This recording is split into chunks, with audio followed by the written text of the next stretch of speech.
Let's delve into the latest threat from Donald Trump directed at CNN.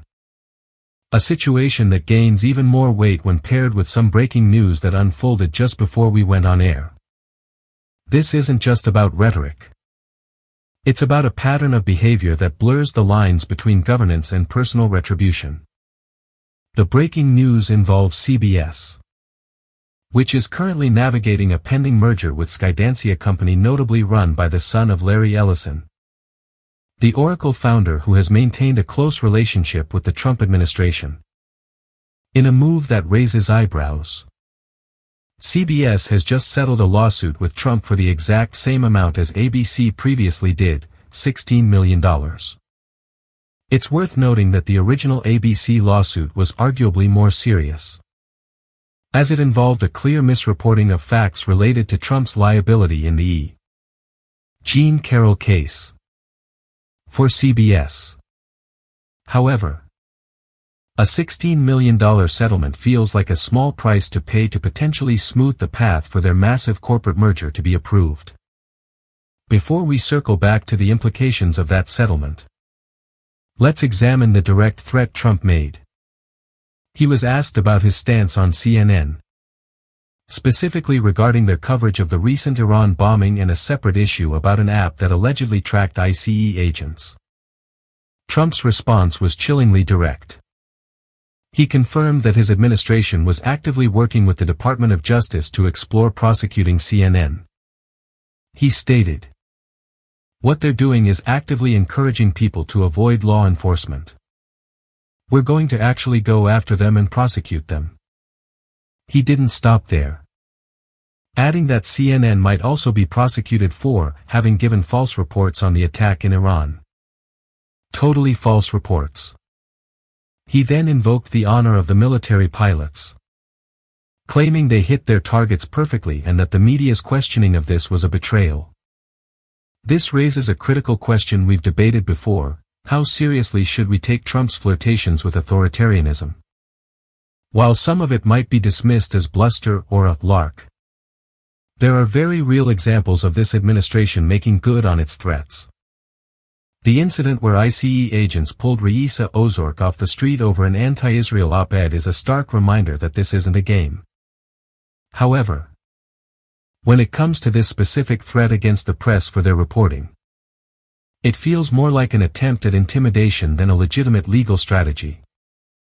Presidents say things that matter, and threatening to jail journalists for unfavorable coverage is a direct assault on the First Amendment. But are journalists actually intimidated?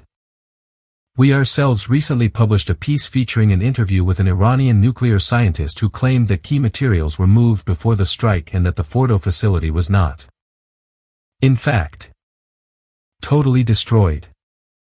This reporting aligns with leaked intelligence. By Trump's logic, should we expect to be prosecuted next? The answer seems to be no. We published the story, and we're here now, analyzing the very threat meant to silence such reporting. Perhaps the most revealing part of Trump's tirade is his fixation on the feelings of the pilots. He paints a picture of brave warriors returning home, only to be heartbroken by news reports questioning their success. While this rhetoric may resonate with a certain segment of the public, it infantilizes professional soldiers. These are elite fighter pilots, not 9-year-olds on a soccer field who need a participation trophy. In war, we keep score. It matters immensely whether the missile hit the target or not. The integrity of the mission isn't about protecting feelings. It's about achieving a strategic objective. To suggest otherwise is a disservice to both the military and the public.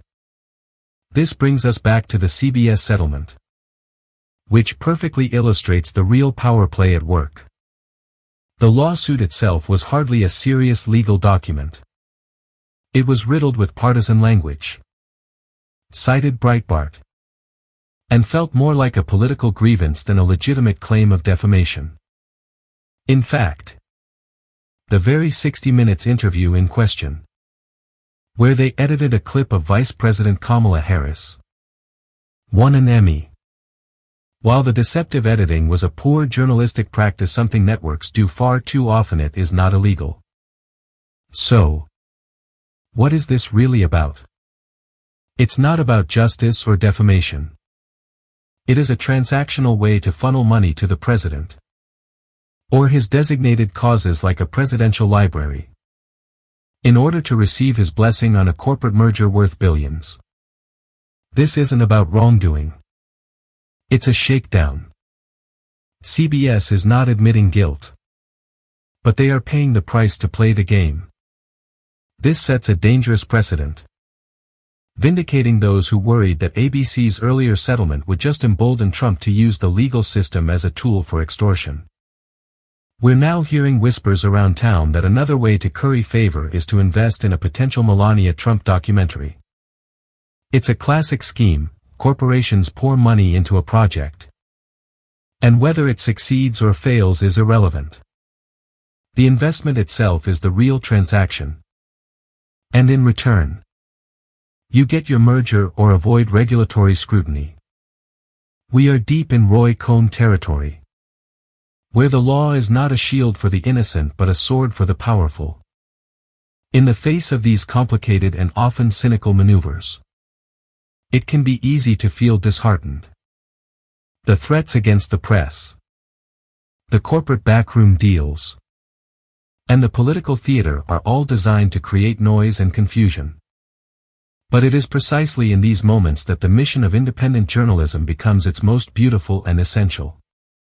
Our purpose is to cut through that noise, to connect the dots, and to hold power to account. Not for partisan gain, but for the fundamental health of our republic. We believe in an informed public, capable of seeing the full picture and making its own decisions. We believe that telling the truth, even when it's uncomfortable or inconvenient for those in power, is the bedrock of a free society. This commitment is what drives us every single day. Thank you for joining us for this crucial conversation. If you believe in this mission and want to support journalism that remains free from corporate and political influence, please consider subscribing to our channel. Your support is what allows us to continue doing this work and ensures that these important stories are told. We'll see you next time.